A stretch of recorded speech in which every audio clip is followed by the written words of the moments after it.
3 sesi. Sesi pertama presentasi 15 menit saja, kemudian dilanjut dengan diskusi, kemudian sesi kedua diskusi, sesi ketiga kita berembuk. Saya jam 2 nanti ada kegiatan, sehingga mungkin kalau saya agak riweuh ribet, mohon maaf, tapi saya mencoba tetap selalu online begitu ya. Baik, Saudara Angga siap? Insya Allah, Prof. Bismillah. Sehat ya? Oke, baik, silahkan bisa mulai presentasi 15 menit ya. Mohon izin untuk berbagi file.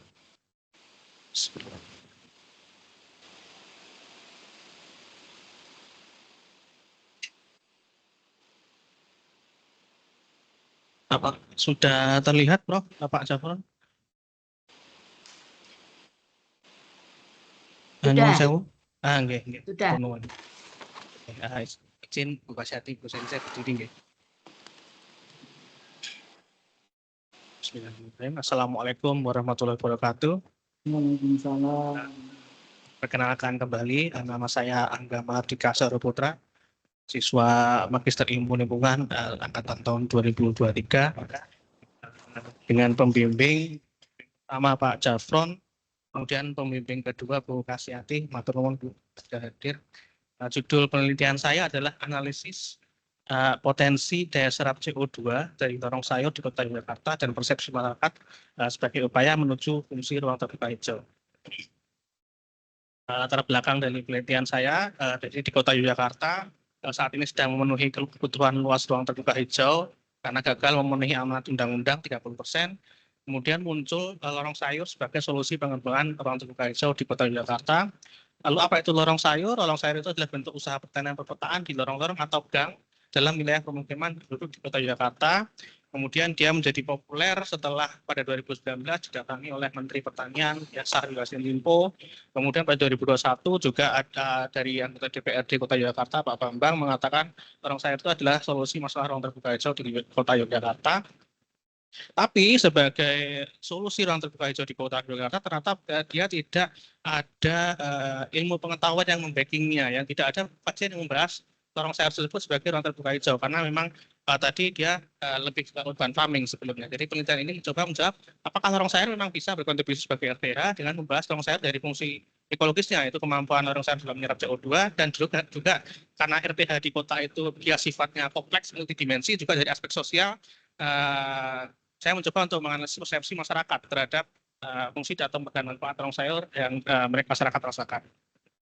Jadi berdasarkan latar belakang tersebut, tujuan penelitian ini adalah satu, menganalisis estimasi penyerapan CO2 oleh lorong sayur, kemudian yang kedua adalah menganalisis persepsi masyarakat, yang ketiga adalah mengidentifikasi, jadi tantangan yang dibutuhkan oleh lorong sayur untuk menjadi sebuah ruang terbuka hijau yang berkualitas. Metode penelitian ini, jadi penelitian ini adalah mixed method dengan gabungan metode kuantitatif dan kualitatif. Lokasi penelitian di Kota Yogyakarta dengan melakukan observasi di 4 lorong sayur, yaitu di Polsek Kelurahan Bausasan, di Purwodinampi, di Rejowinangun, dan Mantik Jeron. Waktu penelitian Maret hingga Mei 2025. Metode pengambilan datanya menggunakan secara primer itu observasi ke lapangan, kemudian penyebaran kuesioner dan juga melakukan wawancara. Kemudian sekunder itu studi literasi dan juga dari data internal dan instansi pemerintah Yogyakarta. Kemudian untuk menganalisis estimasi daya serap dari lorong sayur itu formulanya adalah mengalihkan luas lorong sayur dikalikan dengan daya serap vegetasi. Kemudian untuk persepsi masyarakat itu dengan menyebar kuesioner, yang kuesioner itu pertanyaannya berdasarkan fungsi atau manfaat ruang terbuka hijau yang didapatkan dari studi literatur. Kemudian ditanyakan kepada masyarakat dengan skala Likert diberi jawaban 1 hingga 5, dari paling rendah itu sangat tidak setuju, sangat tidak baik, hingga paling tinggi sangat baik, poin 5. Kemudian untuk mendapatkan skornya itu dengan jumlah responden yang menjawab dikalikan bobot jawaban. Kemudian analisis dilakukan secara deskriptif berdasarkan skor dan interpretasinya untuk mengidentifikasi kelebihan dan kekurangan lorong sayur. Berikut adalah pertanyaan kuesionernya, ada 12 topik. Jadi ada dari suhu dan atau temperatur, ada batas udara, ada resapan air, nilai harga tanah, habitat, aktivitas fisik, interaksi sosial, fungsi estetika, fungsi pendidikan, ciri khas penanggulangan bencana dan kesejahteraan. Kemudian hasil dari pembahasan dari penelitian saya, untuk pertama adalah profil lorong sayur terlebih dahulu. Jadi lorong sayur dari hasil pengamatan itu adalah lokasi kegiatan pertanian perkotaan di Kota Yogyakarta, tapi skala kecil. Jadi memanfaatkan blok, jalan atau dinding atau pagar di gang-gang sempit atau di jalan-jalan lingkungan di antara bangunan di kawasan perumahan di Kota Yogyakarta. Untuk bentuk fisik dari lorong sayur itu dapat berupa sistem taman vertikal dengan wallpaper atau bisa dengan pot-pot yang digantung di dinding, di pagar, atau dapat berupa juga rak tanaman yang disusun dan juga pot-pot besar di tepi jalan. Kemudian berdasarkan data dari Dinas Pertanian Tata Ruang Kota Yogyakarta, luas lorong sayur di Kota Yogyakarta itu mencapai 64,52 hektar. Kemudian ini adalah dari lokasi pertama di lorong sayur Sekar Arum di Kelurahan Bausasran, ada jenis tanamannya, kebanyakan herbal, nomor satu BM Brazil itu yang mendominasi, hingga tapak darah di nomor 23, jadi beragam, tapi memang kebanyakan adalah tanaman sayur dan juga ada beberapa tanaman hias. Lorong sayur Sekar Arum ini berada di Jalan Rono Digdayan, Kelurahan Bausasran, Kota Yogyakarta. Tipologinya itu menggunakan rak. Jadi rak itu rak disusun, kemudian diberi pot-pot.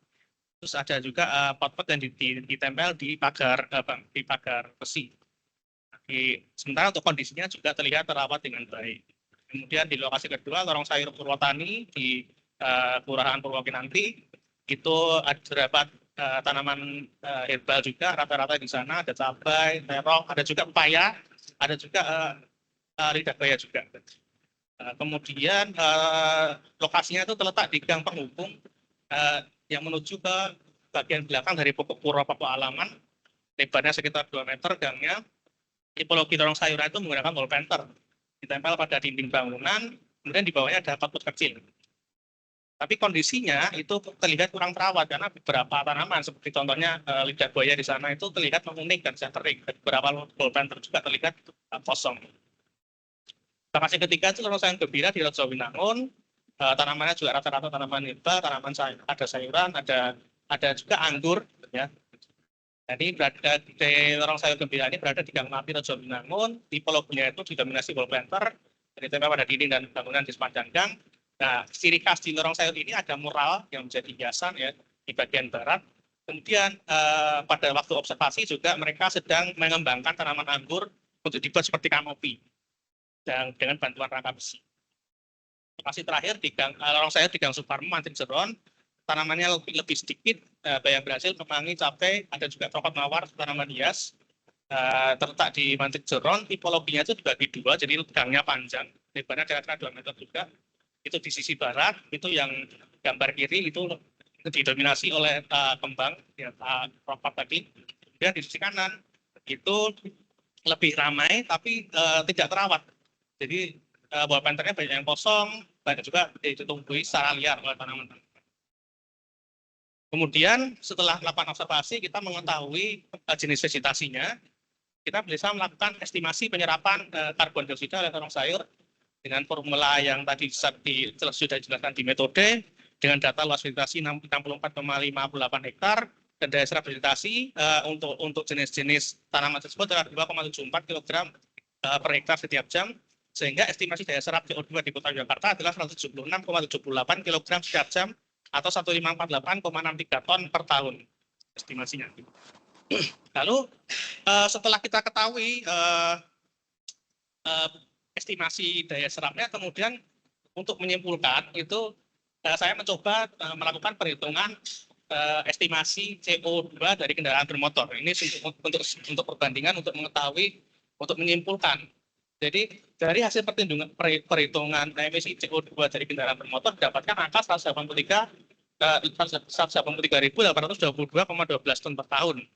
Jadi ketika dibandingkan, ternyata kemampuan lorong sayur tadi dalam menyerap CO2 itu hanya 0,84% dari emisi karbon dioksida dari karbon dioksida yang dihasilkan oleh kendaraan bermotor. Jadi lorong sayur itu dia punya kemampuan menyerap CO2, tapi memang masih terbatas. Jadi masih sangat kecil jika dibandingkan dengan emisi yang dikeluarkan oleh kendaraan bermotor di Kota Yogyakarta. Alasannya kenapa? Karena tanaman di lorong sayur memang tanamannya didominasi oleh jenis herba atau tanaman non kayu berukuran kecil, yang dimana menurut di dalam studi PDC tahun 2006 yang sering sekali diikutip di penelitian yang serupa, itu tanaman-tanaman herba itu kemampuan menyerap karbonnya memang kecil karena tubuhnya tidak berkayu, jadi ukurannya kecil dan siklus hidupnya pendek. Lalu setelah kita mengetahui daya serap CO2, kemudian kita kembali lagi ke RTH bahwa dia punya multifungsi. Jadi bukan hanya fungsi ekonomi, juga ada fungsi sosial. Saya mencoba untuk meneliti tentang persepsi masyarakat terhadap lorong sayur. Jadi persepsi masyarakat, kenapa masyarakat menjadi objek penelitian ini? Karena mereka yang menggunakan, mereka yang menerima manfaat dari keberadaan lorong sayur di lingkungan mereka. Kemudian dengan persepsi masyarakat ya, didapatkan melalui proses kuesioner dengan jumlah responden selama masa penelitian mendapatkan 60 orang, di mana karakteristiknya adalah 56,7% berjenis kelamin wanita dan 43,3% berjenis kelamin pria dengan rentang usia antara 20 hingga 60 tahun. Kemudian ini adalah hasilnya, sudah saya urutkan. Jadi skor paling tinggi itu adalah fungsi keindahan lingkungan atau estetika dan juga sebagai lokasi atau ruang interaksi kegiatan masyarakat. Kemudian ada ciri khas lingkungan, suhu lingkungan, semuanya interpretasinya sangat baik atau setuju ya, sangat setuju dan setuju. Tapi terdapat fungsi yang skornya cukup rendah, yaitu pengendalian limpasan air hujan dan banjir, di mana interpretasinya adalah normal atau biasa. Apa maksudnya? Oke, kita bahas yang baik dulu. Jadi hasil ilmiahnya menunjukkan bahwa lorong sayur itu memang fungsi yang paling dirasakan oleh masyarakat adalah dia memperindah lingkungan dan juga berperan sebagai ruang interaksi sosial bagi masyarakat. Jadi hal ini juga diperkuat dari hasil wawancara, di mana masyarakat mengaku merasa senang dengan keberadaan lorong sayur karena lingkungan mereka kini banyak tanaman dan buah-buah indah. Kemudian lorong sayur juga kerap didatangi oleh wisatawan yang merasa bahwa lorong sayur itu Instagramable, indah dan bakal viral di sosial media.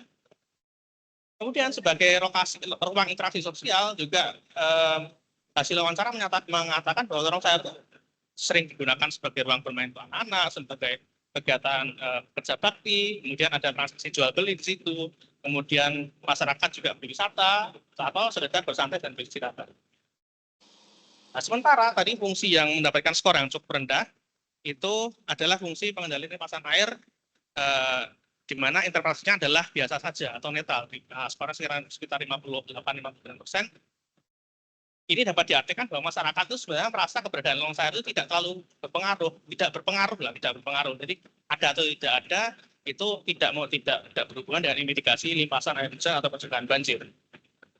Dari hasil wawancara memang ditemukan bahwa masyarakat itu memang tidak menganggap lorong sayur itu tidak menganggap lorong sayur itu memang dibuat untuk mencegah untuk menanggulangi akibat dari limpasan air hujan atau mengurangi resiko banjir.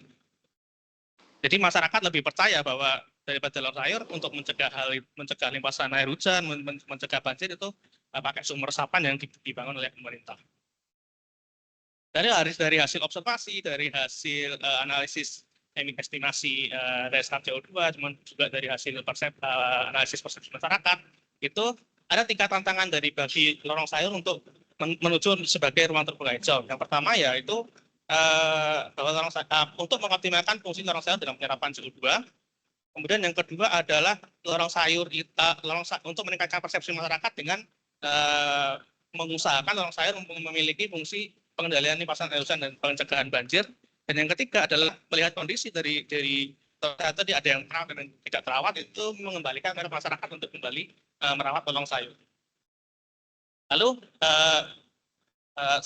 bagaimana caranya? Ya, saya memberikan rekomendasi. Yang pertama adalah untuk meningkatkan daya serap CO2 dari lorong sayur, maka dapat diintegrasikan dengan tanaman berkayu, pohon-pohon. Kenapa? Karena jenis vegetasi pepohonan itu dapat menyerap 129,92 kg CO2 per hektar setiap Januari, besar dibandingkan dengan tanaman-tanaman herbal. Kalau dalam konteks lorong sayur, karena dia adalah pertanian perkotaan yang dimanfaatkan oleh masyarakat, maka pohon-pohon yang dipilih, tanaman-tanaman berkayu yang dipilih adalah tanaman-tanaman yang produktif, seperti pohon buah, mangga atau jambu misalnya. Atau dapat juga tanaman berkayu, kalau memang dalam situasi jalannya sempit, itu dengan tanaman berkayu yang batangnya lebih kecil, seperti jeruk misalnya. Pohon dapat ditanam di pekarangan rumah kalau apabila memang ada, atau kalau bisa tidak memungkinkan memanfaatkan lahan kosong yang tidak dimanfaatkan di sisi kiri atau kanan jalan. Kalau tidak bisa lagi, misalnya di gang sempit itu bisa diintegrasikan dengan tabel lampu atau tangan buat dalam. Kemudian bagaimana dengan fungsi limpasan air hujan dan dengan banjir? Jadi menurut saya bahwa lorong sayur itu dapat diintegrasikan dengan biopori. Jadi biopori bisa diposisikan dalam diintegrasikan bersama tanaman-tanaman dalam pot atau di lokasi lorong sayur di pinggir jalan itu dapat dibuat di bawahnya misalnya diberikan biopori. Kenapa? Karena biopori memang telah terbukti untuk meningkatkan infiltrasi air ke dalam tanah. Ini sekaligus supaya untuk mengurangi limpasan air ketika hujan. Kemudian yang ketiga adalah bagaimana mengembalikan minat masyarakat untuk mengelola lorong sayur. Jadi untuk mengembalikan masyarakat itu memang perlu kolaborasi banyak pihak. Ada 5 menurut saya, yaitu ada pemerintah, kemudian komunitas atau masyarakat itu sendiri, kemudian ada industri atau pelaku usaha, ada media massa, dan terakhir adalah akademisi. Jadi pemerintah di sini membuat regulasi, membuat kebijakan mengenai lorong sayur, komunitas lokal itu sebagai pelakunya, sebagai penjaga keberlanjutan dari lorong sayur tersebut, kemudian industri atau pelaku usaha sebagai penyandang dana atau pemodal, kemudian media massa itu penyebar informasi, dan yang akademisi itu sebagai mitra riset, sebagai sumber ilmu pengetahuan, mitra riset, pengembangan teknologi, dan sebagainya. Yang kalau saya merujuk dari Prasetyanto nomor 2022, kalau kolaborasi dari 5 komponen ini memang dianggap efektif untuk menarik masyarakat, terutama yang berusia muda. Kemudian kesimpulan dari penelitian saya, yang pertama adalah estimasi dari CO2 olahan lorong sayur di Kota Jakarta sebesar 1.548,63 ton per tahun, di mana lorong sayur itu memang memiliki kontribusi dalam penyerapan CO2, tetapi masih dalam jumlah yang terbatas. Yang kedua adalah persepsi masyarakat terhadap lorong sayur itu cenderung baik, dengan fungsi estetika dan manfaat sosial dan sebagai ruang interaksi sosial adalah hal yang paling dirasakan oleh masyarakat. Tetapi lorong sayur masih dianggap tidak berperan dalam pengendalian limpasan air hujan. Dan yang ketiga adalah lorong sayur dapat berperan sebagai ruang terbuka hijau, itu maka kemampuan penyerapan CO2 dan fungsi pengendalian limpasan air hujan itu harus dioptimalkan, serta perlu upaya bersama agar minat masyarakat untuk mengelola lorong sayur kembali, sehingga lorong sayur yang mulai ditinggalkan tadi kembali hidup. Dan ya, kemudian untuk rekomendasi dari saya untuk kelanjutan dari penelitian ini adalah memang diperlukan kajian lebih lanjut untuk upaya optimalisasi kemampuan lorong sayur dan menyerap CO2 tadi. Kemudian juga perlu juga penelitian lebih lanjut tentang peningkatan fungsi lorong sayur dalam resapan air yang tadi mendapatkan rendah. Kemudian yang kedua adalah perlu dikumpulkan, perlu ada upaya kolaboratif antara pemerintah, kelompok, kemudian industri, media massa, dan akademisi untuk membahas lorong sayur ini. Terima kasih.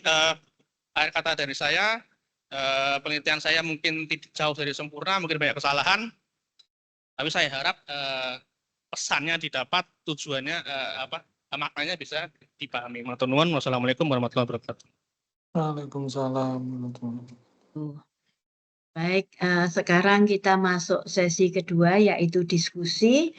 Untuk itu saya persilahkan Ibu Seli dulu untuk memberikan pertanyaan, tanggapan, masukan-masukan kepada Saudara Angga. Dipersilahkan. Terima kasih Prof. Haning.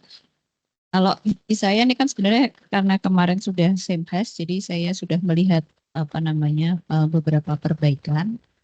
Mungkin perbaikan lainnya kalimat terus misalnya 4.1.1 kayak gitu. Itu kan minor technical bisa Anda perbaiki sendiri. Kemudian tadi ada mana?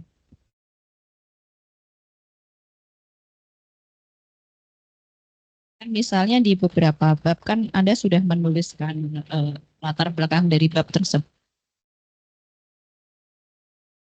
Cek. Halo? Oh iya bisa. Kurang dekat aja Bu. Oke. Ini misalnya di bab 4 halaman 38 ini kan rencana memanfaatkan lorong sayur untuk pengembangan RTH ditemukan di rencana tata RT RW-nya Jogja. Jadi di sini memang sudah disebutkan latar belakang apa ya pengembangan lorong sayur yang mungkin belum Anda masukkan adalah opini dari Anda gitu. Ini kan fakta. Jadi kalau kita bikin latar belakang itu ada apa ya general fact, kemudian ada sumber. Ini kan sumbernya berarti RT RW. General fact-nya adalah pemanfaatan lorong sayur untuk RTH. Yang belum Anda masukkan adalah opini Anda. Jadi misalnya dalam peraturan wali kota implementasi lorong sayur target keluasan sekian-sekian titik. Nah, sobat gitu loh. Itu yang apa sih yang bisa Anda tarik dari situ? Misalnya, oh berarti ada potensi lorong sayur gitu. Jadi hal-hal seperti itulah yang melandasi penelitian ini dan itu ada di beberapa eh, tempat yang punya latar belakang gitu. Jadi itu bukan di apa namanya, bukan di pembahasan tapi lebih ke latar belakang gitu. Jadi kalau misalnya latar belakang itu kan ada fakta, kemudian ada sumber. Nah, Anda juga harus menyatakan opini Anda gitu. Kalau enggak, maksudnya ada fakta, ada sumber, ya buat gitu loh. Itu aja.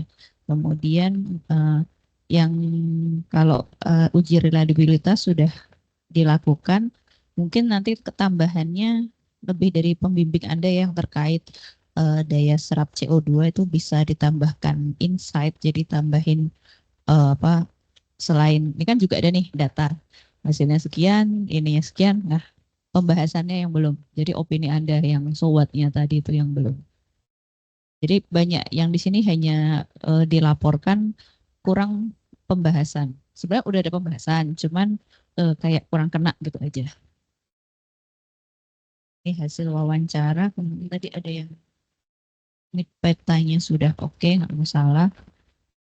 Eh, ini setiap ada perbedaan heading jangan lupa dikasih paragraf pembuka kayak misalnya ya sekedar bagian ini akan membahas ini seperti itu. Oke, ini uji validitas reliabilitasnya udah dibuat, yang belum dibuat adalah tabel triangulasi. Jadi tabel triangulasinya itu tadi kan sebenarnya kan Anda sudah paham sebenarnya hasil dari kuesioner kemudian diperdalam dengan hasil dari wawancara. Nah, itu triangulasi. Misal di cerita nyari contohnya. Misal di tabelnya nih aspek yang dianalisis fungsi, kemudian hasil tabel berikutnya hasil kuesioner apa, kemudian wawancara. Nah, itu jawabannya konsisten apa enggak gitu. Jadi kayak bikin tabel perbandingan itu aja. Nah, itu untuk triangulasinya kurang itu aja. Kemudian mungkin kalau kesimpulan dan sarannya agak terlalu singkat, ini bisa didiskusikan dengan apa namanya pembimbing Anda. Kalau dari saya sementara baru itu Bu, mungkin bisa dilanjutkan dengan apa ya? Ning atau Bu Pasiat. Oh, Baik, terima kasih Bu Sally. Silahkan Saudara Angga merespon. Nggih, matur nuwun. Selamat siang Bu Seli. Terima kasih atas sarannya. Memang opini pertama untuk opini ya, opini yang di latar belakang memang sebenarnya ada, tapi saya lupa masukkan. Jadi luas lorong sayur itu memang eh, secara kalau dilihat secara spot-spot memang kecil. Jadi satu lokasi itu paling hanya 1 meter ke samping, kemudian lebar ke sana 30 meter gitu. Tapi ternyata eh, spot-spot yang kecil itu jumlahnya banyak. Jadi berdasarkan data memang sampai 210 titik, bahkan di kajian Dinas Ketahanan Tata Ruang mencapai 64 hektar. Jadi yang kecil-kecil itu menjadi luas dan itu adalah potensinya. Jadi Kota Yogyakarta tuh punya lokasi seluas itu nggak diapa-apain, cuma hanya sebagai menambah ruang terbuka hijau itu. Jadi itu nanti akan coba saya integrasikan ke latar belakang. Kemudian untuk redaksional juga matur nuwun Bu Seli banyak sekali. Saya sudah berusaha memperbaiki, tapi mungkin ada masih banyak yang terlewat. Kemudian juga tabel triangulasi, ya nanti saya masukkan matur nuwun Bu Seli. Ada, cuman memang kemarin tidak saya masukkan Kemudian juga pendalaman dari beberapa seperti kesimpulan dasaran juga didalami, matur nuwun Bu Seli, nanti akan saya perbaiki. Begitu Prof. Nani. Matur nuwun Bu Seli atas rekomendasi dasaran. Baik. Bu Seli ada lagi?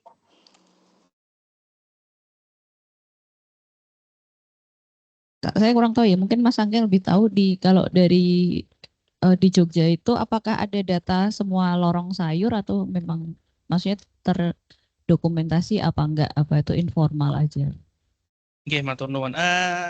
Jadi data yang dimiliki Kota Yogyakarta itu ada, tetapi dia tidak, saya bilang tidak bagus. Jadi saya mendapatkan data itu data JIS dari Dinas Pertanian dan Perkotaan dan juga dari Dinas Tata Ruang memang ada. Itu tahun 2000 untuk Kota Yogyakarta, untuk Tata Ruang itu 2021 dan juga di Dinas Pertanian tahun 2022. Hanya saja yang data Dinas Pertanian itu spot-spot, jadi hanya titik-titik modelnya.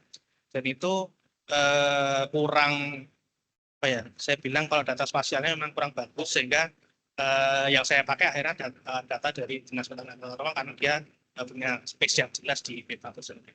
Nah, itu ada berapa jumlahnya, maksudnya ratusan, ribuan, atau puluhan? Jumlahnya nih. Kalau yang spot itu ya, karena spot itu kan dia jumlah, itu ada tahun 2022 itu 210 titik. 10 titik. Mungkin itu yang perlu diperhatikan sebenarnya. Ini kan dibahas 4 lorong sayur ya. 4 dibanding 200 itu apakah representatif gitu? Berarti bisa didiskusikan pembimbing gitu ya. Memang kalau boleh saya menjawab, memang jumlahnya sedikit, 4 dari 210. Ini adalah murni karena keterbatasan waktu dan juga anggaran. Jadi saya harus bekerja dengan waktu kuliah. Tapi memang penyesalan terbesar saya di sini adalah kalau seandainya saya punya waktu banyak, memang jumlah lokasi penelitian bisa lebih banyak. Tapi gini, ketika saya memilih lokasi penelitian tersebut, itu saya mendengarkan saran dari masyarakat. Jadi mereka merekomendasikan lokasi-lokasi yang dianggap representatif dari keadaan lorong sayur. Jadi dari Bau Sasran dan dan di lorong sayur Gembira yang kondisinya bagus, kemudian ada perwakilan yang kondisinya memang kurang bagus. Jadi setidaknya ada perwakilan dari dua kondisi itu. Nah, itu apakah sudah Anda tuliskan di mana tadi yang di bab 4 itu loh, yang awal itu. Jadi kenapa memilih 4 ini? Katakanlah kalau dibilang ini saran dari Ketua Bapeda. Nah, jangan tulis gitu, langsung ditulisnya yang subjektif, misalnya karena lorong sayur ini atributnya lengkap, misalnya gitu. Ada apa yang kelompok taninya, kemudian terdokumentasi dengan baik, terawat dengan baik, atau mungkin dia yang paling tua, apakah. Jadi alasan-alasan pemilihan 4 itu yang dituliskan di di bab 4 tadi, 4.1 kalau nggak salah saya baca. Jadi intinya setiap hal yang Anda lakukan itu harus ada aplikasinya. Kan kalau 200 lorong sayur di utopia yang ideal kan semuanya terdokumentasi, tapi kan tidak seperti itu. Jadi tetap Anda harus menuliskan reasoning atau justifikasinya kenapa memilih ini. Nah, ini kan terdapat 210, oh ini dia ketemu. 210 lorong sayur, kemudian alasan pemilihannya nih yang belum ada gitu ya. Katakanlah tadi nih misalnya ada kelompok taninya, kemudian sistemnya sudah bagus, ataukah yang ini lorong sayurnya istilahnya menghasilkan, seperti itu tuh tolong dituliskan. Interpolasi itu sebenarnya kalau dari menurut Anda andai kan Anda disuruh membuat regulasi terkait lorong sayur, ini kan ada yang nulis sendiri ya, untuk menjaga keberlanjutan kalau ada kolaboratif PPP biasanya, kemudian mungkin CSR, pemerintah berperan sebagai regulator dengan membuat regulasi terkait lorong sayur. Kalau Anda menjadi salah satu stakeholder, itu regulasi apa yang akan Anda ajukan? Ya, terima kasih. Kalau saya sebagai pemerintah ya, dalam hal ini sebagai regulator dan pembuat kebijakan, maka yang pertama adalah saya ingin membuat regulasi tentang lorong sayur itu sendiri. Jadi sebuah regulasi yang menunjukkan bahwa lorong sayur itu ada, jadi termasuk definisi, termasuk lokasi, batasan, dan seperti itu. Yang pertama itu. Yang kedua adalah saya juga ingin membuat isi dari regulasi itu perihal tentang pengelolaan, kemudian SOP. SOP itu penting sekali karena masyarakat sepertinya terutama di lorong sayur yang memang pengelolaannya masih kurang, itu terlihat sekali SOP-nya belum jalan. Kemudian yang ketiga juga regulasi perihal bantuan baik dana maupun dana atau pelatihan seperti itu juga sangat diperlukan oleh masyarakat. Kira-kira seperti itu.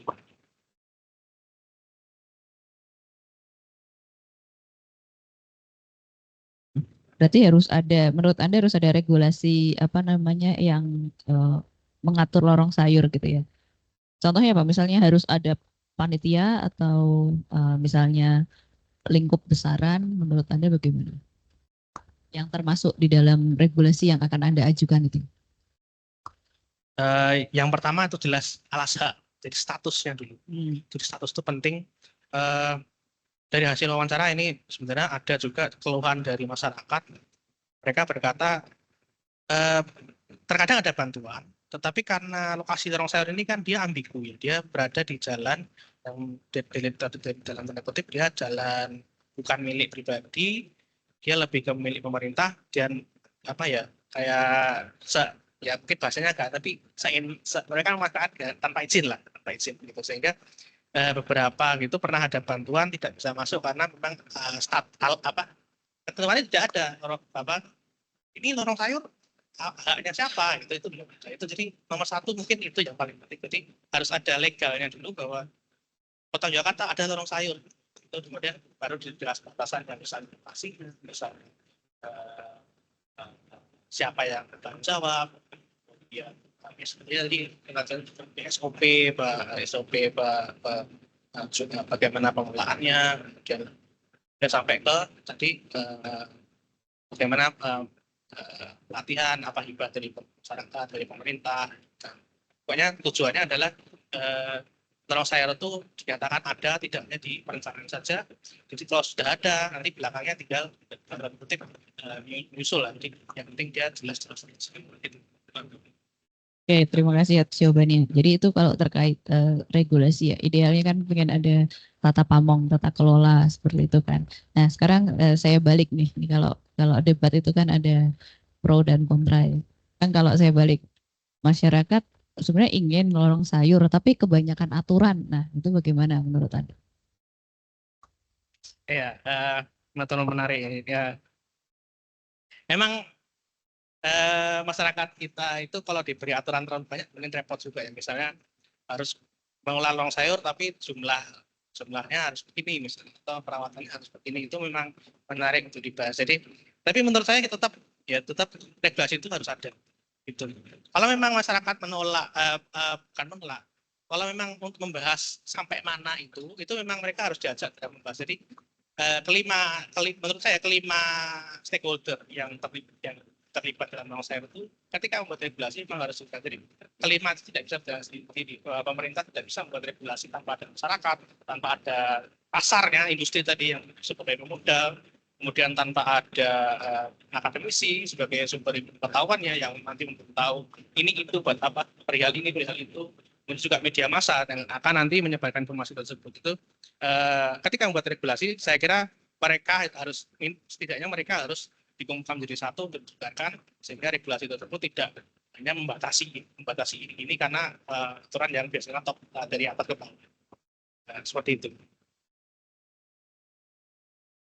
Oke, terima kasih. Sekian dari saya, monggo. Baik.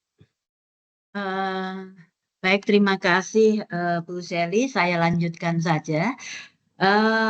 Saudara Angga boleh sambil duduk, nanti sambil menjawab begitu ya. Jadi terus saya menyimak dari jawaban-jawaban yang sudah diberikan. Ini final, ujian final, tidak ada lagi nanti. Sehingga tadi pertanyaan-pertanyaan yang disampaikan kok semuanya nanti lah, mau kapan lagi?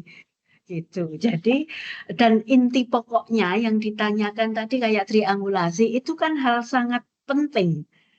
Hal sangat penting, tapi kan dijawabnya nanti begitu. Nah, sementara ini sudah ending ini ujian ini gitu loh. Dan sebagai calon magister ilmu lingkungan, apa yang harus disampaikan dan ada intinya gini yang ingin saya sampaikan, ada standar minimal supaya bisa dikatakan sebagai lulusan magister ilmu lingkungan, dan itu kan meliputi pasti filosofinya sudah diberikan aspek ABC, biotik dan culture.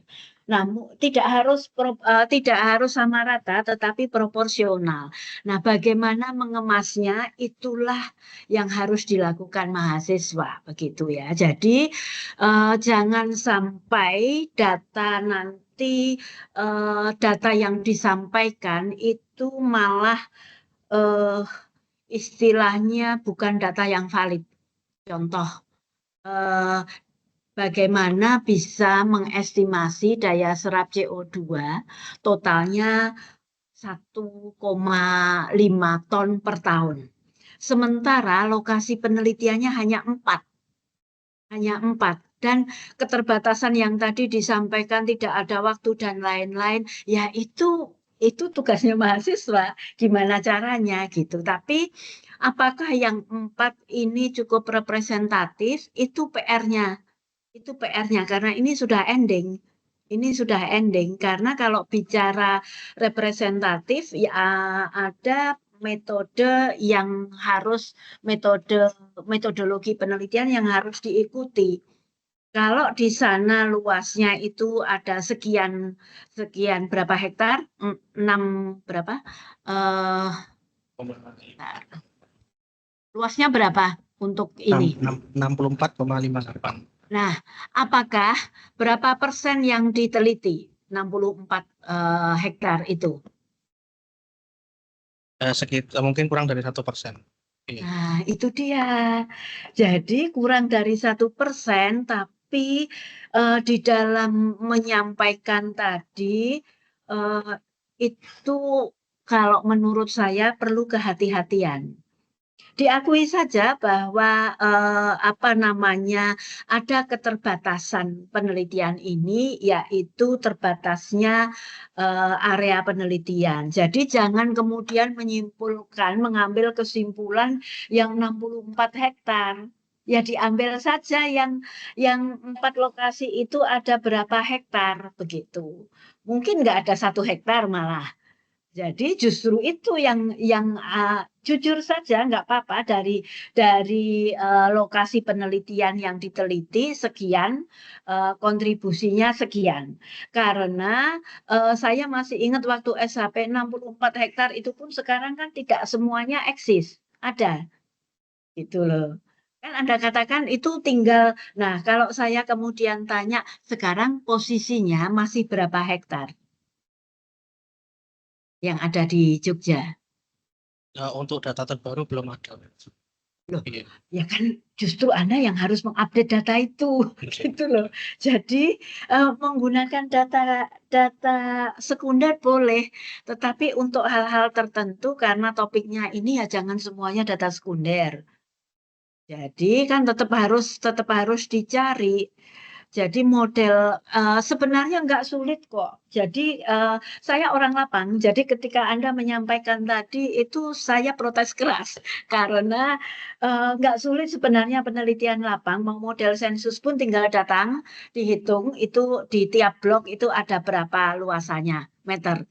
Dan sekian yang didatangi itu luasannya berapa, itu kan mudah. Jadi yang disampaikan tadi saat presentasi kan ada ini yang model apa namanya vertikal apa namanya vertical garden. Tapi itu pun kan bisa Anda ukur. Jadi ceritanya nggak boleh untuk level S2 itu telling story. gitu loh. Telling story itu hanya di bagian-bagian tertentu yang kita nggak agak sulit mendapatkan data. Tapi tidak untuk data-data berapa luasannya itu bisa. Jadi misalnya di desa A itu ada berapa blok yang sekarang ini masih eksis, rata-rata masih ada berapa, itu boleh, itu sudah data primer. Dan itu yang harus digunakan, gitu ya. Nah, kemudian termasuk hitung-hitungan estimasi daya serap CO2 ini. Karena datamu yang 64 itu sudah nggak valid, Anda mengatakan sendiri itu sudah sekarang nggak segitu, tapi itu Anda gunakan sebagai landasan menghitung, gitu. Sehingga lakukan, jadi dalam estimasi daya serap CO2 itu biasanya itu akan diikuti dengan jenis tanaman apa yang paling berkontribusi di situ. Bisa diceritakan tanaman apa yang paling berkontribusi? Baik Bro, karena dari hasil pengamatan dominasinya adalah tanaman-tanaman herbal seperti bayam Brazil itu ditemukan dalam jumlah dominan di lokasi terong sayur hasil pengamatan Bro. Nah, tapi dalam menghitung daya serap CO2 berarti pendekatannya kan pendekatanmu pakai rumus apa? Rumus apa? Karena apa namanya? Intinya adalah bahwa nanti tolong dicek ulang. Saya tidak apa namanya, hanya ingin meyakinkan bahwa pendekatan yang dilakukan, angka yang keluar itu oke. Angka tinggi tapi itu tidak valid, itu menjerumuskan. Jadi tolong nanti dihitung ulang angka yang sebenarnya itu berapa berdasarkan existing condition, kemudian termasuk tadi jenis tanamannya yang dominan apa, itu mendukung bahwa kontribusi sekian itu yang mendominasi utama adalah misalnya bayam merah tadi gitu. Nah, kemudian catatan kedua, Anda mengatakan kan ada wawancara ya, wawancara tapi tidak terstruktur. Nah, ini kan kalau wawancaranya tidak terstruktur, bagaimana kemudian datanya ini dianalisis? Untuk analisis datanya bagaimana? Iya, atau nomor. Jadi wawancara tidak tertutup dalam tanda kutip saya tidak menanyakan secara langsung fungsi ini apa, bagaimana tidak, tapi saya lebih mendengarkan dari mereka, kemudian menangkap dari apa yang mereka katakan, saya tangkap, kemudian saya bagi menggunakan topik-topik, tema-tema, yang kemudian dicocokkan dengan hasil kuesioner begitu, Bro. Oke. Itu pun menjadi sisi kelemahan secara metodologis ya, sehingga Anda harus menjelaskan data kualitatifnya itu nanti dianalisis bagaimana begitu. Nah, kemudian masih karena utamamu itu kan daya serap CO2 tadi ya. Nah, rumus yang digunakan sepertinya itu kan rumus umum dan tidak ada kalibrasi dan lain-lain. Ngukur nggak kandungan CO2 di lokasi penelitian? Saya tidak melakukan pengukuran secara detail di situ karena memang hanya estimasi, Bro. Hanya apa? Jadi bentuknya hanya estimasi dari perhitungan data sekunder. Oh, nah justru bagaimana tahu bahwa estimasinya itu tepat, estimasinya itu bergesernya terlalu jauh, atau estimasinya ini perlu ada justifikasi. Jadi akan lebih pas sebenarnya kalau diukur, apalagi itu kan hanya 4 lokasi ya, diukur kandungan CO2-nya, pakai sensor sederhana saja, pakai sensor sederhana nggak masalah, tetapi intinya kan ada data sebagai pembanding. gitu loh. Sehingga estimasinya ini apakah terlalu gedekah ataukah bagaimana itu bisa membahas lebih detail gitu ya. Nah, kemudian nanti nggak tahu caranya bagaimana, tetapi itu diperlukan karena memang seharusnya demikian gitu. Nah, kemudian untuk persepsi ini kan tabulasi dan skor ya. Kemudian ada enggak misalnya ini kan ada data usia, ada ya pendidikan dan lain-lain. Nah, hasil persepsi ini berkorelasi enggak dengan misalnya pendidikan, dengan usia atau lama tinggal dan lain-lain gitu. Ada enggak? Kayaknya kan belum enggak dilakukan ya. Iya, memang saya hanya mengambil jenis kelamin dan tentang umur saja, Prof. Gimana Lah kalau iya. ya. Tapi data itu kan bisa dimanfaatkan. Nah, persepsi mereka punya persepsi bahwa lorong sayur ini sangat bermanfaat bla bla bla. Begitu jadi di-cross-kan dengan data pendidikan gitu loh maksudnya. Maksudnya seperti itu sehingga ada enggak sebenarnya komparasi dan korelasinya. Kalau menurut saya sepertinya ada. Persepsi masyarakat dikaitkan dengan dengan pendidikan, dengan usia, misalnya saja seperti itu. Nah, kemudian ini yang kemudian bisa dikembangkan. Jadi ceritanya kalau menurut saya ini nasi goreng sudah jadi.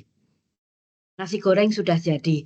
Intinya kita tidak boleh memanipulir data, tetapi harus mengoptimalkan gimana data-data yang dipunyai itu bisa diinterpretasikan dengan lebih bagus begitu ya. Contoh seperti ini.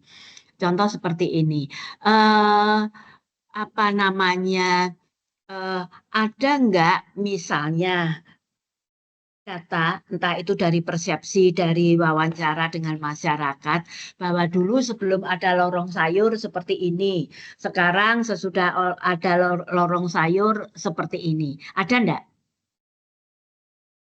Untuk data seperti yang itu memang dari hasil wawancara mereka kadang bercerita tapi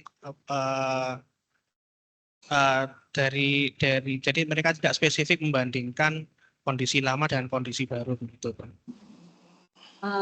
Lah justru itu karena untuk sampai ke relevansinya nanti itu kan sebenarnya arahnya tadi kan kebijakan publik. Outputnya kan mau ke sana, tapi bagaimana kemudian ini bisa disampaikan kalau tidak ada refleksi. Jadi apapun coba nanti cek ulang, pasti ada entah itu satu atau dua orang yang menyampaikan bahwa adanya lorong sayur tanpa lorong sayur dan itu dijadikan sebagai pemodelan perbandingan begitu loh. Sehingga apa yang kemudian bisa dilakukan itu bisa menjadikan sesuatu lebih bermakna karena sebenarnya ada potensi novelty. Namun kalau menurut saya belum dikemas dengan bagus. Nah, justru itu semua potensi yang ada itu dimunculkan sehingga potensi novelty-nya nanti akan mengalir dengan sendirinya. Contoh, data-data itu kalau hanya dibuat tabel, itu kan kurang menarik. Gimana kalau dibuat misalnya grafik, pie charts, atau peta tematik untuk membantu menerjemahkan itu semua, begitu ya. Itu yang yang diharapkan, sehingga nantinya sesudah itu nanti tolong dicek ulang, sehingga nantinya di ending, di final draft harus muncul bagaimana pendekatan integratif antara aspek biofisik dan sosial itu bisa diterapkan dalam menilai fungsi ruang terbuka hijau. Gitu ya. Jadi saya cenderung angka-angka tadi karena biasnya sangat tinggi, mungkin lebih dicek ulang, kemudian seandainya dimunculkan itu meskipun seharusnya itu utama, tetapi saya justru khawatir jangan sampai ini nanti bias, karena begitu sudah disitir orang ternyata keliru gitu loh. Itu yang kan itu kekhawatiran saintis itu kan, ketika sudah disitir orang ternyata datanya keliru gitu ya. Jadi intinya justru yang diekspos aspek potensi novelty-nya. Jadi pendekatan yang dilakukan kan ada pendekatan ekologi. Nah, itu justru yang dimunculkan dengan bahasa yang lugas supaya orang lebih bisa memahami. Sepertinya orang mungkin akan menganggap penelitian ini simpel, sederhana, tetapi dari yang sederhana ini dengan cara penyampaian yang itu lebih lebih secara ilmiah bisa diterima, itulah keunggulannya nanti menjadi di situ. Menjadikan sesuatu yang simpel itu menjadi tidak simpel lagi. Kalau dilihat jurnal-jurnal internasional, sepertinya kita kan akan menganggap, oh ini penelitiannya sebenarnya gampang, saya juga bisa gitu. Seolah-olah gampangkan seperti itu, ya karena dia pandai bagaimana ngemas yang simpel itu menjadi sesuatu yang scientific berdasarkan data. Gitu ya. Itu dari saya begitu. Jadi silahkan, mungkin ada komentar.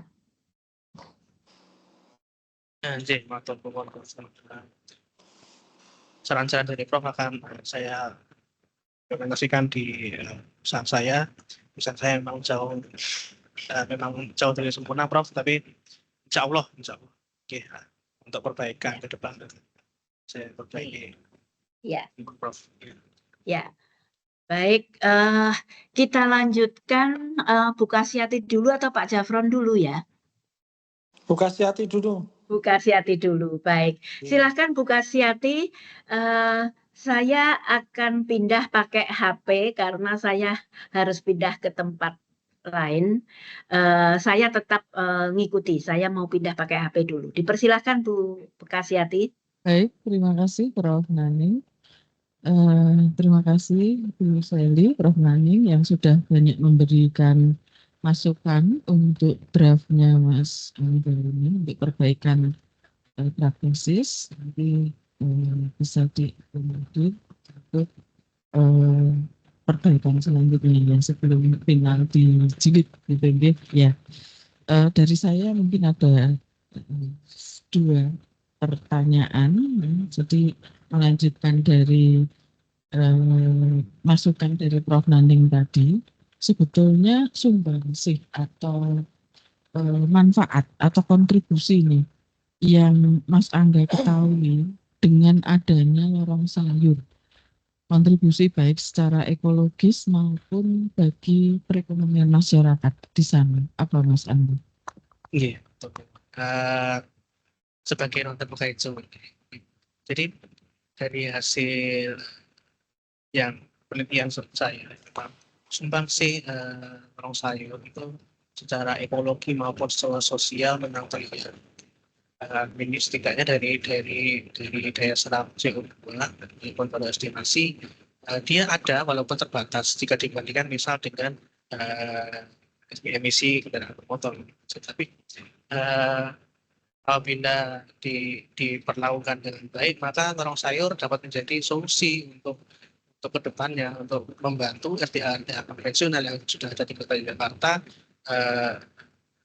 dalam mengurangi emisi karbon dioksida. Kemudian yang kedua juga dari sisi sosial, memang lorong sayur ini lebih ke arah sosial, karena dari hasil persepsi masyarakat hampir semuanya itu sangat baik kontribusi yang mereka rasakan. Dari kemudian hasil wawancara mereka juga merasa senang.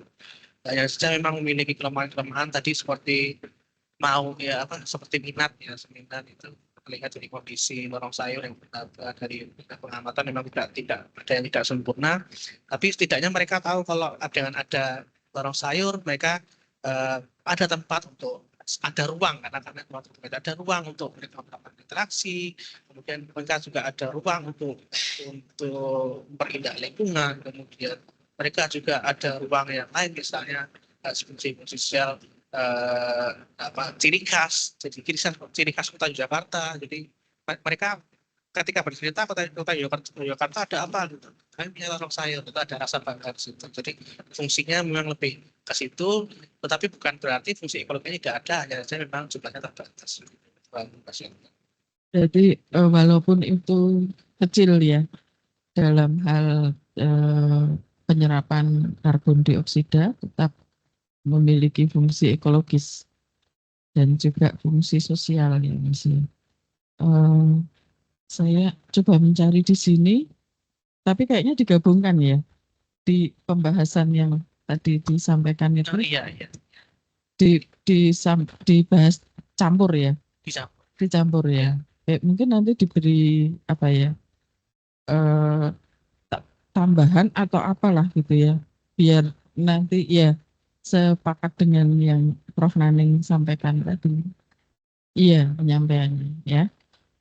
Kemudian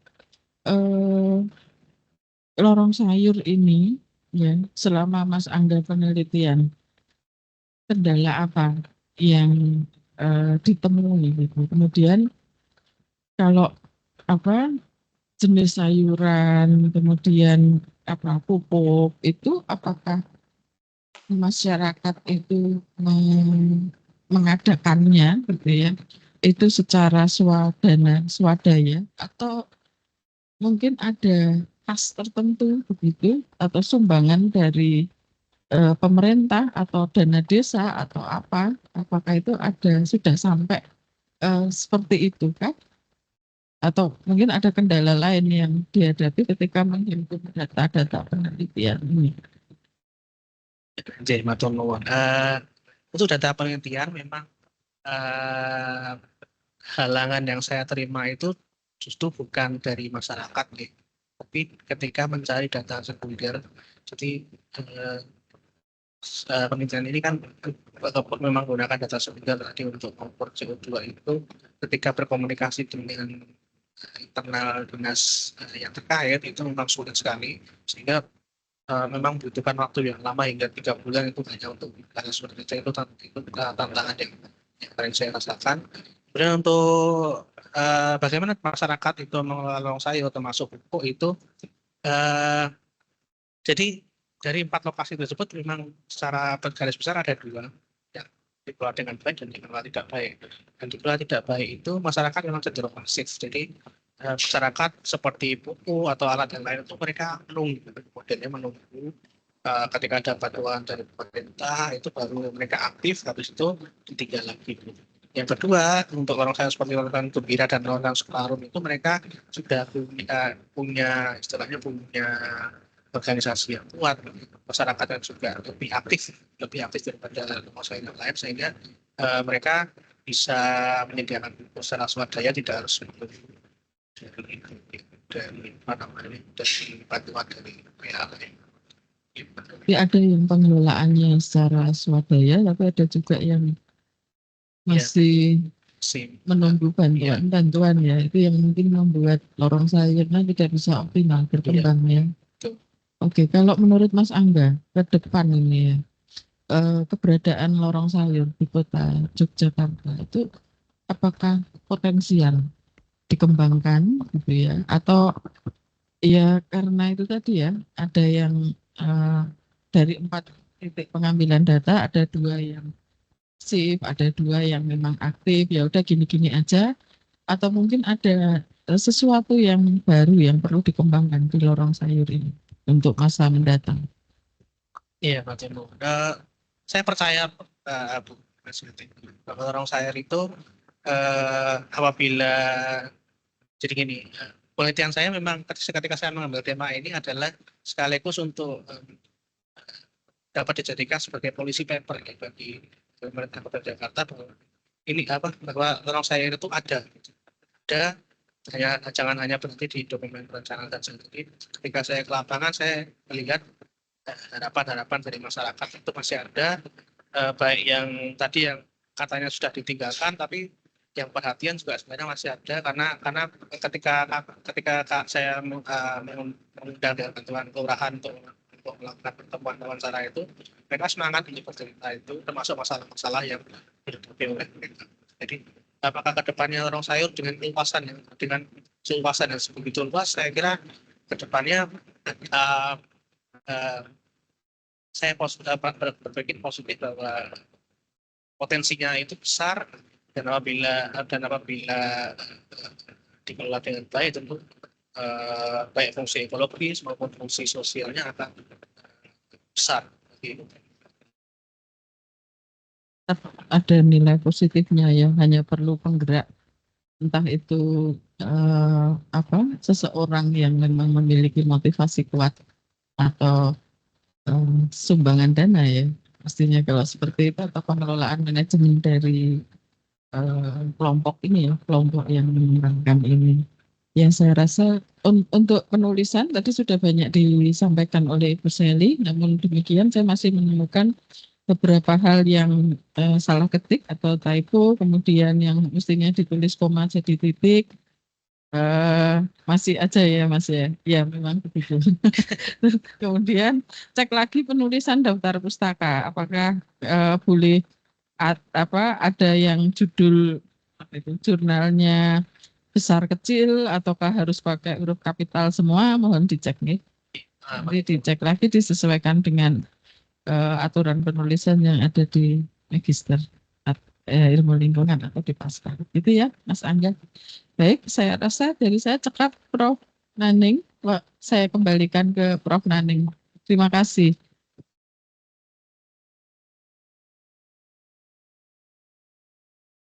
Mungkin Prof. Iya. Naning sedang berada di 2 agenda. Saya Pak Jafron aja, lanjut Pak. saja nggih, izin. Monggo Pak. Bu Sally, Bu Kasyati, Prof. Naning. Jadi tadi sudah kita ikuti bersama penyampaian diskusi dan juga paparan. Jadi ya selamat tentunya untuk Mas Angga yang sudah bisa mencapai poin terakhir hari ini. Moga-moga nanti tidak seperti yang disampaikan Prof. Naning tadi, masih menjanjikan akan, tetapi sudah harus dipastikan ada konfirmasi klarifikasi untuk beberapa data. Jadi sebisanya ya data update dari luasan yang direkam oleh Pemkot itu juga nanti diperbaiki. Memang pada akhirnya kan memang sudah berbicara banyak yang mengalami penurunan kinerja, mungkin terkait masalah bantuan pemerintah atau bantuan yang datang dari mitra-mitra mungkin ya. Jadi itu juga memang sedikit menggelikan karena mereka mau bekerja kalau ada uangnya itu masih kota banget begitu loh. Belum ada nuansa-nuansa lain yang berkaitan dengan rasa peduli lingkungan, empati tetangga dan sebagainya itu belum sepenuhnya mewarnai oleh kelompok-kelompok itu. Jadi kalau ada empati tentunya ya mereka merasakan orang miskin itu ya perlu masa hanya katakanlah daun pandan saja harus beli dan sebagainya, itu kan juga mestinya menjadi ruh dari lorong sayur secara sosial kemasyarakatan. Baik, jadi tadi sudah disinggung oleh Bu Kasiati berkenaan dengan nilai manfaatnya. Jadi Mas Angga tadi menyarankan untuk mengkombi, ya bukan mencampur ya, mengkombi antara tanaman sayur dan tanaman buah.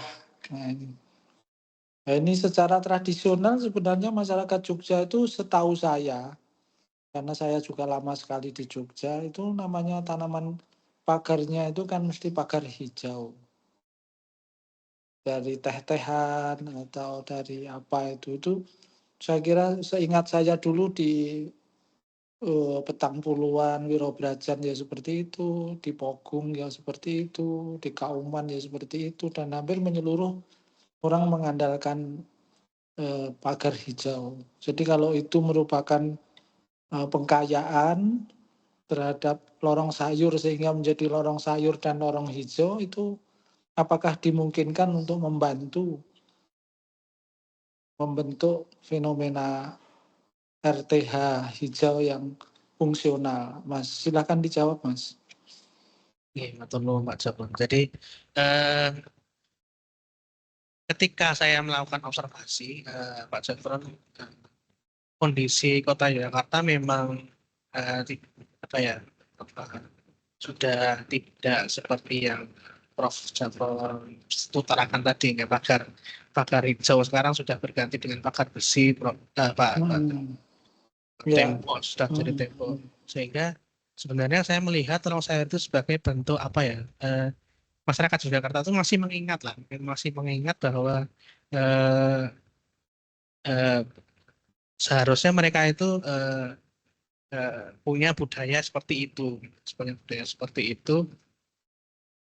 yang kemudian oleh pemerintah Kota Jakarta diambil sebagai ide, sebagai solusi untuk penambahan ruang terbuka hijau. Tapi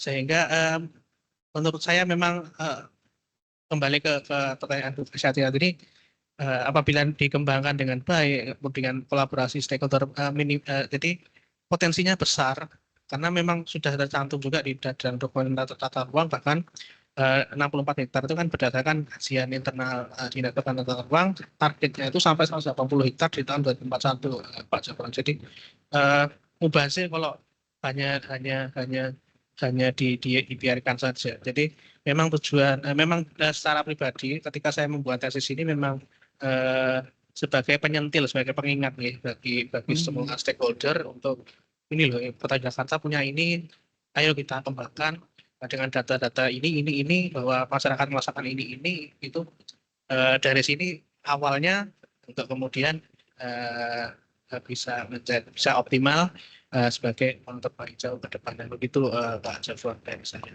Ya, jadi secara prinsip sebenarnya integrasi dengan berbagai metode pengkayaan hayati. Tadi ada tabula pot, ada vertikultur, ada pagar hijau dan sebagainya, itu kan juga secara prinsip kan memang sangat mendekati, katakanlah mendekati prinsip-prinsip ruang terbuka hijau. Jadi ya itu pemerintah harus dimasukkan dalam strategi untuk pengkayaan sehingga masyarakat itu animonya meningkat. Jadi ternyata tidak sekedar perlombaan atau kejuaraan ruang lorong hijau gitu, bukan gitu, tapi lorong hijau standar diperkaya dengan aneka varian yang memungkinkan mendekati RTH. Jadi ya memang untuk memicu itu ya harus melalui event-event seperti perlombaan, pertandingan dan sebagainya, itu juga tidak ada masalah gitu.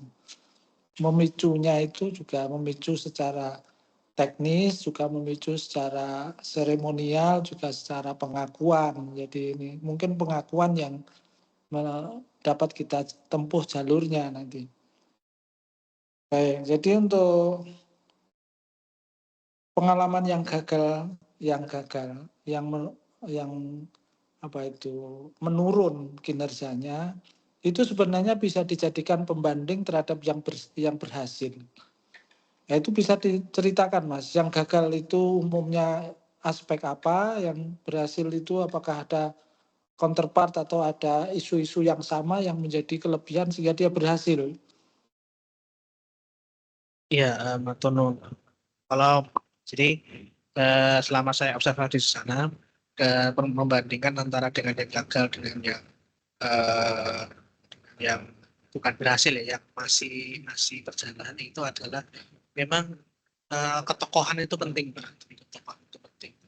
Di Lorong Sayur Sekarang di Rosasan itu ada Ibu Emi itu sebagai ketua kelompok tani di sana itu memang beliau orangnya aktif dan berpikiran positif terus sehingga eh, walaupun sempat diterpa seperti masalah ditinggal oleh anggota kelompok lain karena masalah konflik anggaran gitu, dan masyarakat juga tidak ada yang menggantikan kan minatnya makin menurun tapi masih tokoh-tokoh itu masih bisa untuk menjaga pengelolaan lorong sayur hingga masih bertahan hingga saat ini. Sementara untuk lorong sayur dan lain seperti di Purwotani atau di Market Subron itu tokoh itu tidak ada sayangnya. Jadi eh, di Purwotani misalnya, Purwotani itu ketika saya wawancara dengan dia dia perwakilan kelurahan di sana bercerita bahwa di lorong sayur Purwotani itu hanya tinggal 2 orang yang mengurus dan mereka usianya sudah tua. Jadi eh, ketika tidak ada tokoh-tokoh ketika sudah berusia seperti itu juga apa ya kemampuannya untuk menjadi tokoh mengajak masyarakat memimpin masyarakat itu sudah dapat dikatakan sudah menurun sehingga tanpa tokoh-tokoh itu ya masyarakat seperti kehilangan apa. Jadi memang intinya di tokoh itu Mohon maaf, status dari lorong sayur yang diperhitungkan itu bisa non lembaga alias dari masyarakat biasa saja atau memang harus melembaga yang ada kelompok taninya? sejarahnya malah mereka itu non lembaga Pak Joko. Jadi sejarahnya itu diawali oleh saya di Bausakan itu diawali oleh seorang ya penggiat iya lapangan itu. Jadi memang kelompok tani itu digunakan oleh masyarakat untuk mereka itu supaya bisa mandiri dalam mengelola. Jadi mereka butuh akhirnya kan dari sisi kelompok kan secara kelembagaan ada pengakuan, secara organisasi ada tupoksi yang dibagi-bagi dengan anggota dan sebagainya, kan mestinya kalau sudah di dalam kelompok kan tidak ada lagi semacam jaga ke dengan yang lain gitu loh. Oh iya betul. Berarti memang perbedaannya memang satu masih kelompok masih aktif dan yang lain sudah tidak gitu. Kemudian kalau kelompok itu jadi salah satu kekurangannya ya memang kelompok itu kan yang secara akses ke pemerintah itu lebih diakui. Jadi kemungkinan yang aktif dalam bentuk kelompok itu karena memang bisa leluasa untuk menjangkau layanan pemerintah, baik layanan pembiayaan, layanan pendampingan, pelatihan atau ya mungkin termasuk pasca panen dan sebagainya mungkin akan difasilitasi. Jadi nanti coba diperhitungkan peran atau status kelembagaan yang ada itu terhadap yang mapan-mapan dan yang kurang mapan itu apakah di situ berbeda secara partisipasi dan persepsinya. Jadi kalau itu nanti bisa berbeda berarti menjadi salah satu syarat yang bisa muncul gitu. Iya baik, Bapak Zafar. Jadi untuk komentar dari Prof. Naning belum kelihatan ada diskusi, belum ada kelihatan justifikasi angka karbon dioksidanya itu berapa angkanya, kamu bisa rekam dari DLHK saya kira. Nah itu nanti angka itu secara umum di wilayah-wilayah yang berdekatan apakah itu tinggi atau rendah nanti bisa diacu dari peneliti atau data yang dari DLHK. Untuk data-data yang kaitannya dengan sosial, ya itu kan tampilannya tabel ya. Nah itu diedit, dirubah jadi pie chart. Nah, kemudian data-data sosial itulah yang menjadi penguat terhadap data-data lorong sayur, kinerja, dan organisasi, sehingga itu bisa menjadi satu kesatuan, kan terpisah begitu. Ya, kalau dari pernyataanmu tadi ada pernyataan jauh dari sempurna, ya Mas. Ya sebenarnya ya nggak boleh pernyataan jauh itu, karena kan kita juga sudah melakukan covering, ya menutup di sana sini. Jadi ya cukup dengan masih ada kekurangan saja, jangan jauh dari kekurangan, soalnya seolah-olah tidak ada pendampingan, tidak ada konsultasi, dan juga tidak melakukan revisi. Jadi itu harus diluruskan, harus dipas. Baik, Maaf Pak. jadi yang terkait dengan inovasi-inovasi tadi, ya tidak usah terlalu menggebu-gebu, tetapi juga layak untuk disinggung antara kombinasi tabulapot, kombinasi pagar hijau. Karena pagar hijau itu, kenapa pagar menjadi pagar fisik, kemudian kenapa meniadakan atau menekan pagar hijau, ya karena pagar hijau itu kesannya hanya tematiknya, hanya garis lurus saja gitu. Coba sekarang diinovasi, diperkenalkan bahwa pagar itu bisa kreatif, bisa dengan berbagai desain, berbagai manfaat, berbagai pesan, sehingga apalagi dengan saat ini alat-alat kerja untuk membentuk pagar-pagar hijau atau pruning-pruning yang estetis itu kan banyak sekali bertaburan di mana-mana. Jadi itu juga meskipun sudah pagar fisik, ya kemungkinan akan menjadi lebih cantik lagi dengan kombinasi pagar hijau, sehingga bisa memperkuat arahan untuk mendorong ke ruang terbuka hijau yang fungsional dan estetika. Ya. Baik. Jadi untuk yang berhasil dan yang gagal, nanti coba poin itu dikomparasikan agar tahu bahwa tidak usah sebelum dan setelah lorong sayur, tetapi yang gagal dan yang berhasil atau yang bertahan dan yang masih settle itu nanti diungkapkan parameter keberhasilan dan kegagalannya.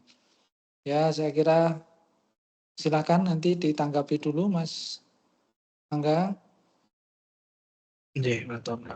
Pertama saya mohon maaf Pak Jabon, tadi kalimatnya mungkin salah gitu belakang tadi. Saya mohon maaf sekali lagi. Kemudian saran-saran Pak Jabon seperti penyempurnaan data, DLHK, kemudian membahas tentang bagaimana membandingkan solusi inovasi untuk mengembangkan lorong sayur, itu juga ini akan saya sempurnakan di tulisan Pak Jabon. Sekali lagi mohon maaf Pak Jabon, itu nuwun atas sarannya. Baik. Ya, saya kira diskusi dan klarifikasinya sudah kita sampaikan, dan saya kira terima kasih kepada Bapak Ibu-ibu ya, ini kebetulan tiga darah atau tiga bunda. Tiga bunda ini matur suwun sekali masukannya Prof. Nane, Bu Celi, dan juga Bu Kasiati. Moga-moga nanti segera bisa diperbaiki dan menjadi harapan ibu-ibu semuanya, nanti bisa kita maksimalkan untuk pemenuhannya. Terima kasih. Mohon izin ke Prof. Naning, kami aturkan kembali Prof. Naning, monggo kita akhiri atau kita masuki sesi berikutnya. Prof. Naning, monggo. Saya kebetulan pakai HP, jadi mau ngontak Prof. Naning kuwi ora iso. Bu Kasiati, monggo dikontak Prof. Naning untuk bisa memasuki sesi ketiga, atau sementara gini aja, kita sepakati ini sudah rangkaiannya sudah cukup, atau mungkin Bu Celi mau nambah lagi? Cekap, Bu Seli. Cekap. Pak Jafron, Oke, Bu dengan Sally. begitu sementara kita break, kita Iya, memasuki sesi yang iya, ketiga. iya. Untuk itu pada Mas Angga dimohon untuk bisa meninggalkan ruang dengan menghentikan Recordingnya iya, recordingnya dihentikan baik yang di iya. komputer maupun yang di HP. Terima kasih, dipersilahkan Mas Angga untuk menunggu terlebih dahulu.